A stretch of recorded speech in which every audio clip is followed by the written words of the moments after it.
আসসালামু আলাইকুম সুপ্রিয় দর্শক। অবশেষে বঙ্গবন্ধুর ছবি টানানো সেই প্রধান শিক্ষিকা বরখাস্ত। যদিও সে শিক্ষা অফিসারের ফোন পেয়ে ছবিটা সরিয়ে ফেলছিল, তারপরেও বরখাস্ত হয়েছে। কালবরার রিপোর্ট, চলুন বিস্তারিত শুনি। পিরোজপুরের নেসারাবাদ উপজেলার সোনারগোপ রমেশচন্দ্র সরকারি প্রাথমিক বিদ্যালয়ের প্রধান শিক্ষিকা শামীমা ইয়াসমিনকে সাময়িকভাবে বরখাস্ত করা হয়েছে। তথ্যটি নিশ্চিত করেছেন নেসারাবাদ উপজেলা শিক্ষা কর্মকর্তা মোহাম্মদ খন্দকার জসিম আহমেদ। সোমবার 4 আগস্ট উপজেলার সোনারগোপ রমেশচন্দ্র সরকারি প্রাথমিক বিদ্যালয়ের অফিস কক্ষে বঙ্গবন্ধু শেখ মুজিবুর রহমানের ছবি সাঁটানোর ঘটনাকে কেন্দ্র করে প্রাথমিক তদন্তে সত্যতা পেয়ে এই সিদ্ধান্ত নেওয়া হয়েছে বলে জানা গেছে। প্রধান শিক্ষিকা শামীমা ইয়াসমিনের দাবি, বঙ্গবন্ধু ছবি টানানো কোনো অন্যায় নয়, বরং এটি তার প্রতি শ্রদ্ধা প্রদর্শনের অংশ। তিনি বলেন, আমার বাবা একজন বীর মুক্তিযোদ্ধা, বঙ্গবন্ধুর ছবি টানানোকে আমি গর্বের বিষয় মনে করি।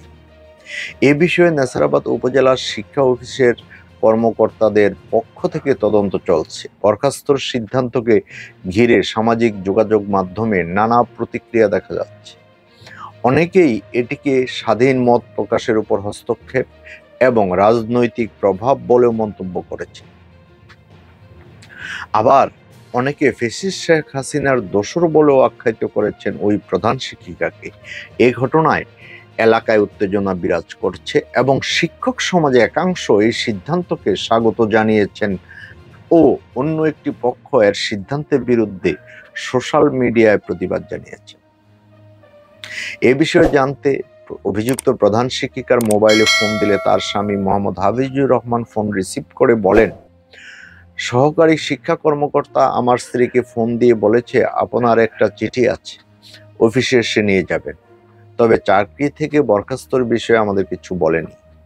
নেসারাবাদ উপজেলা শিক্ষা কর্মকর্তা মোহাম্মদ খন্দকার জসিম আহমেদ বলেন, বিভিন্ন পত্রপত্রিকায় প্রকাশিত সংবাদের ভিত্তিতে উক্ত স্কুলে আমরা তদন্ত করে ঊর্ধ্বতন কর্মকর্তাদের রিপোর্ট প্রতিবেদন পাঠিয়েছি। প্রাথমিক তদন্ত রিপোর্টের ভিত্তিতে কর্তৃপক্ষ অভিযুক্ত প্রধান শিক্ষিকাকে সাময়িকভাবে বরখাস্ত করেছেন। তদন্ত চলমান আছে। তদন্ত দোষী সাব্যস্ত হলে বিভাগীয় মামলাও হতে পারে, এমনকি স্থায়ীভাবে বহিষ্কারও হতে পারে। উল্লেখ্য, গত 3 আগস্ট উপজেলার সোনারগোপ রমেশচন্দ্র সরকারি প্রাথমিক বিদ্যালয়ের প্রধান শিক্ষিকা শামীমা ইয়াসমিন বিদ্যালয়ের দেয়ালে বঙ্গবন্ধুর ছবি টানানোর ঘটনাকে কেন্দ্র করে উপজেলাব্যাপী উত্তেজনার সৃষ্টি হয়।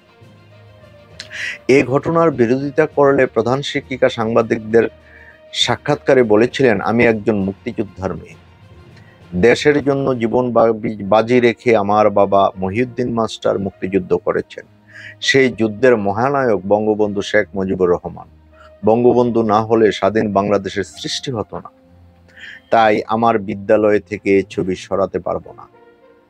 পরবর্তীতে জনগণের তোপের মুখে সেই ছবি নামাতে বাধ্য হন তিনি। এরই ধারাবাহিকতায় শিক্ষা মন্ত্রণালয়ের নির্দেশে প্রাথমিক তদন্তে প্রধান শিক্ষিকাকে সাময়িক বরখাস্তের সিদ্ধান্ত নেওয়া হয়। এবার ঠেলা সামলাও। কেন এত মাতব্বরি দরকারটা কি?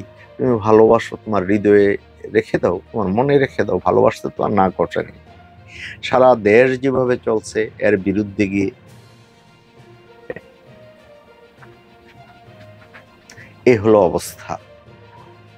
সাময়িক বরখাস্ত হচ্ছে, পুরোপুরি তদন্ত যদি শেষ হয় তাহলে স্থায়ী বহিষ্কার এবং কি বিভাগীয় মামলাও হতে পারে। দর্শক, আজ এ পর্যন্তই। ভালো থাকবেন। আল্লাহ হাফেজ।